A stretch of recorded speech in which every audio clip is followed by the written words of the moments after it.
Welcome. If you want to change device theme in your LG G6, let's go for the settings.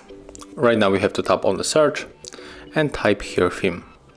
Click for this one. And for example, you can pick this one. So click, tap on the apply. And right now we have to wait a little bit. And as you can see, our theme has changed. Okay, we have to wait for this loading screen.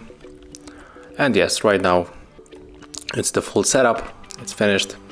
So I hope that'll help you guys. If I do, leave thumbs ups, comments, and subscribe to our channel.